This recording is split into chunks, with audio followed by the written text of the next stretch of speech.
Be vulnerable and ask for help. That's the first step. Identify you need help. Sometimes you might even not be aware of, but then you need to have people around you who you could be able to reach out and then ask for help. Be vulnerable and up there say, I need help. That's the first step. Sometimes you might just hide things under the rug and you do not realize how severe it has become. So ask for help. That's the first thing. Second thing is create habits, simple habits, which you can use it in your daily life. And then third thing is be consistent about those habits. Any habit, any good habit, be consistent. Even if it's a 10 minutes meditation, but be consistent with it, and that would take you a long way. A simple 6 round of breath work or sun salutation or any yogic practices. Just do it consistently. Take care of your food, your nutrition.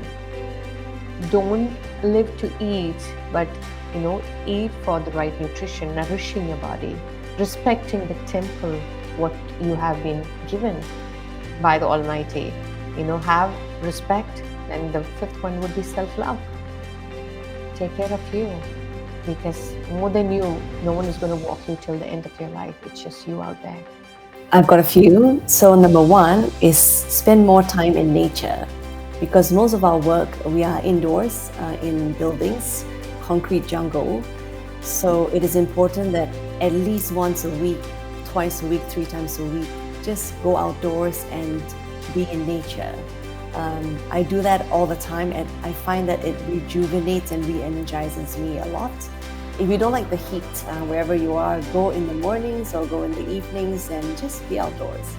Number 2, I find that walking barefooted on grass or soil grounds me. I love being barefooted because you are always wearing shoes when you're outdoors. So walking barefooted on soil, grass, makes me grounded, and I feel good doing that. It's good for your health as well. There's lots of research done on that. Number 3, eat sensibly. So as we get older, we don't need to eat so much, and cut down on your meat intake. If you can, include more fruits and vegetables in your diet. Personally, I only eat twice a day. Lunchtime, I have some fruit, and dinner, I have a cooked meal. So, and that's enough for me. I feel energized. Number 4, when you wake up every morning, be grateful. Be grateful, and when you go to sleep, be grateful. Count your blessings. Remind yourself that even things may not be working the way you wish, but there are other things that are working for you right now. Being in a home, having a bed to sleep in, having money to buy food. And finally, I like to quote this yoga. There's a yoga sage that said these words. He says, Yogasta Guru Kamani. So it means, first, establish yourself within. So make yourself steady and stable within yourself. So whatever it is, do things that make yourself grounded, steady. And then the second word means then act. That means then do whatever you need to do in this world.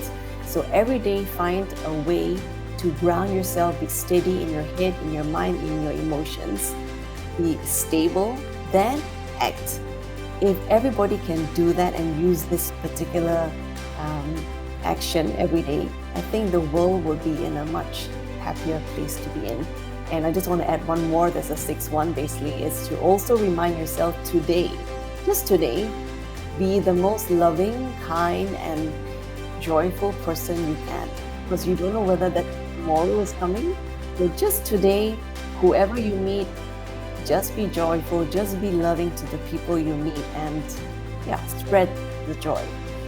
How about you, Karthik? Is there any okay, I will maybe approach it a little differently, because I think Dr. Smita and Yvette, they've covered all the very core, let's say, principles.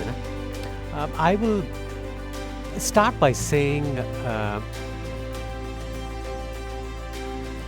redefine the meaning of success.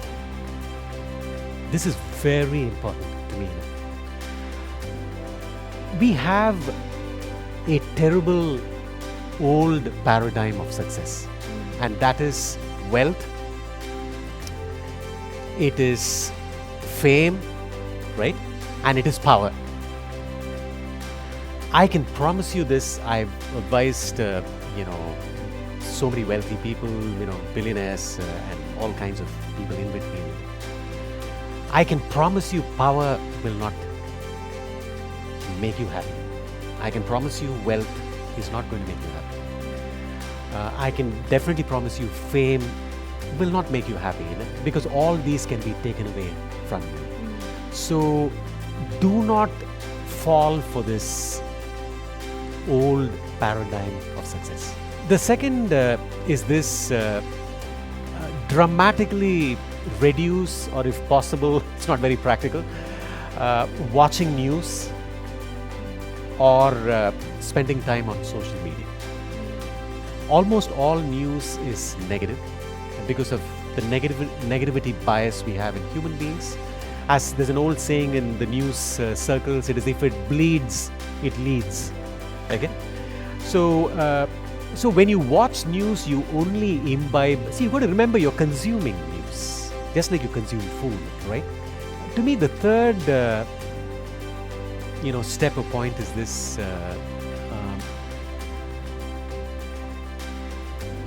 spend time with yourself every single day. Make an appointment with yourself. That's what I always say. Every day, make a 30 to 45-minute appointment with yourself.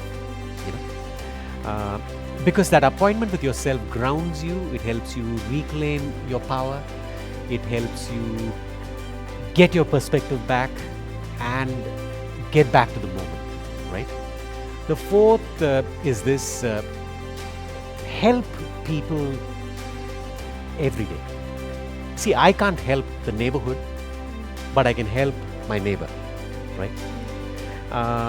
By help, I mean, see, everybody suffers. Everybody carries a cross or this trauma. And there is so much of pain. If you just open your eyes, everybody around, they carry so much of suffering. And look at them straight in the eye, make eye contact with them, and acknowledge them, recognize them, and ask them how they're doing, And to me, the final thing is this: we are very, very blessed.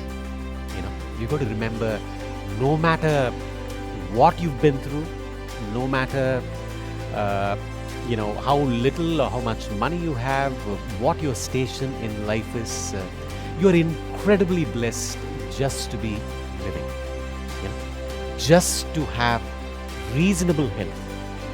If you've got even 2 family members, man, you're better than so many people, hundreds of millions of people. If you just have 1 family member, you are better than 500 million people in this world. If you have a job, forget about how much you're making. You are lucky. You have no idea how lucky you are.